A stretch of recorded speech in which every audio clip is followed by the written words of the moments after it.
শেখ হাসিনা সরকারের পতনের পর অধ্যক্ষ তার স্ত্রী চলে যান ভারত। কিছুদিন পর অধ্যক্ষ দুর্লভানন্দ বায়াড়ই দেশে ফিরলেও তার স্ত্রী এখনও অবস্থান করছেন সেখানেই। যাওয়ার আগে চম্পা মণ্ডল চেকে স্বাক্ষর করে রেখে যান, যার মাধ্যমে পরবর্তীতে নিয়মিত বেতন ভাতা উত্তোলন করা হয়। এ দম্পতির বিরুদ্ধে এমনই অভিযোগ স্থানীয়দের।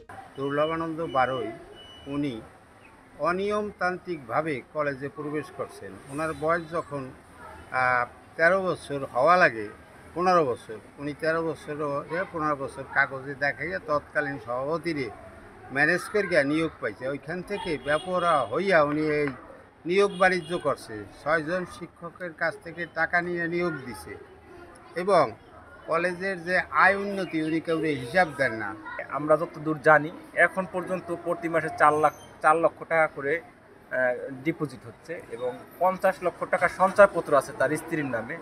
তো আমাদের এলাকাবাসীর জানার এইটুকুই জানতে চাই আমরা যে আসলে এই টাকার উৎস কোথায়। সংশ্লিষ্ট একাধিক সূত্রে জানা যায়, অনিয়ম, নিয়োগ বাণিজ্য ও প্রশাসনিক দুর্নীতির অভিযোগে শিক্ষা মন্ত্রণালয়ের তদন্তে সত্যতা পাওয়া গেলে 18 মার্চ মাধ্যমিক ও উচ্চ মাধ্যমিক অধিদপ্তর থেকে উভয়ের এমপিও বাতিল করা হয়। আদেশে স্বাক্ষর করেন মাধ্যমিক ও উচ্চশিক্ষা অধিদপ্তরের সিনিয়র সহকারী সচিব দীপায়ন দাস শুভ।